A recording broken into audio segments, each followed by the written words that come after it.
Had a day off today, so didn't do exactly anything productive with my life other than hanging out with Bailey, hanging out with my housemates, digging up holes in the garden, as you can probably see, and building a backyard fire to cook some chicken, as per my housemate's idea. I mean, we are in the middle of a fire season at the moment, but hey, that's what the Dutchman likes to do. We'll let the Dutchman cook. So anyways, went to the gym this morning after 2 days off. I say that I bench press every day, but not really. I bench press every time I go to the gym. That's more like it. So yeah, just worked up to 100 kilogram. As you know, I train sub-maximally because apparently, well, in my case, it has seemed to work with me when I focus less on the weight, the absolute weight, but more so on the technique. So that's how I train. Is it optimal? I don't really know. What does the science say? I don't really care. To be honest, I just like training. I just like going to the gym. That's it. Will I make more progress than a guy who goes to the gym 3-4 times a week but pushes his body to the absolute limits? Probably not. I probably won't make more gain than him, but this is how I like to train. I really like to train when nothing in my body hurts, when I can confidently and with good technique lift a weight that I have hit multiple times before, but with poor form. That's more important to me. The bench press is a whole body movement.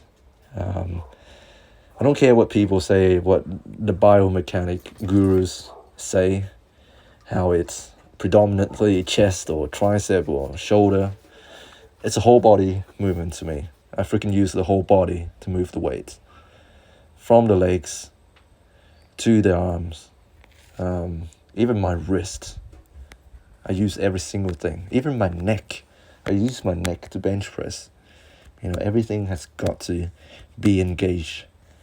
You can see here, as I set up, this is my Larsen press set, by the way. It's just to teach my upper body to be tight and to really push against the bench as I press the weight up. So a lot of people seem to think that the bench press is a passive movement. You just got to lay on the bench and you press up, but that's not really the case. You got to think about actively pushing yourself against the bench as you press the weight up. So thinking of pushing yourself through the bench into the ground. So yeah, that's what I think about when I bench press. That seemed to help. It seems to even fix my imbalance without even having to consciously think about bringing my left shoulder down first, bringing the bar down on the left side first. I don't even have to think about it. I just have to think about staying tight.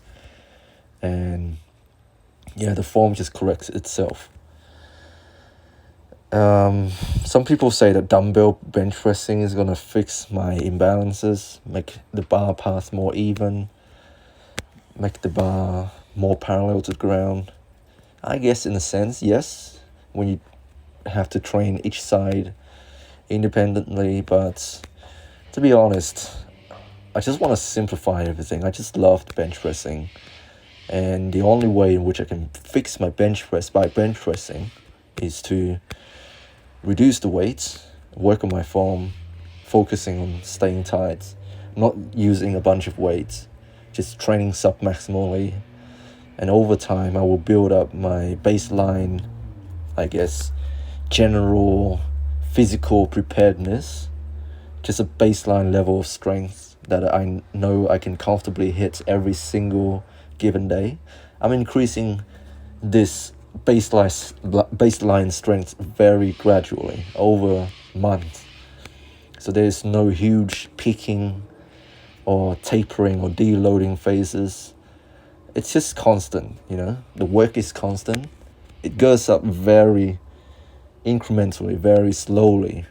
So there's no shock to the system. So that's why I'm saying I'm not making rapid gains.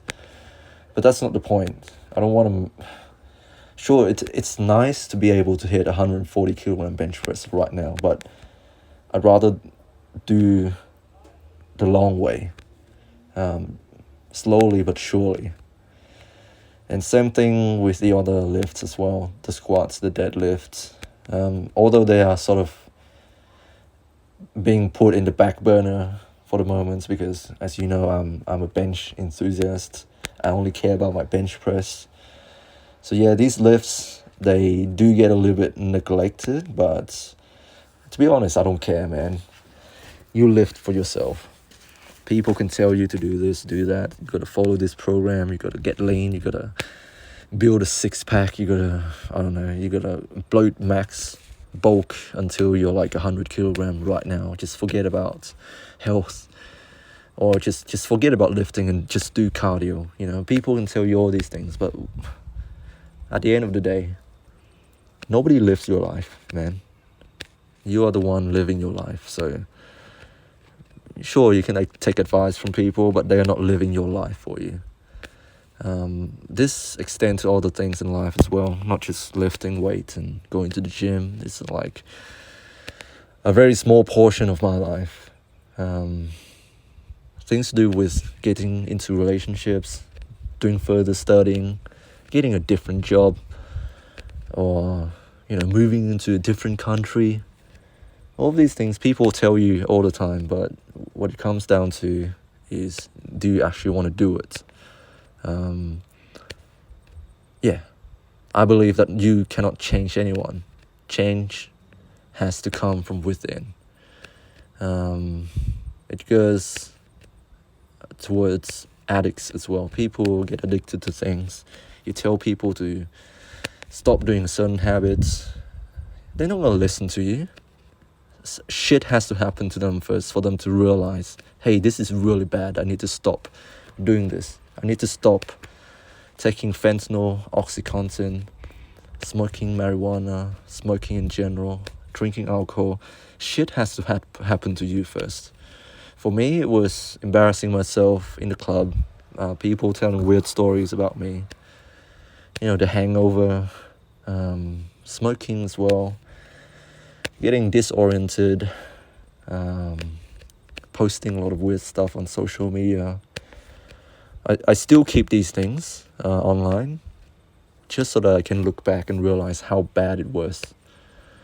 But anyways, that's enough rambling. Hope you guys are doing well. Stay strong. God bless.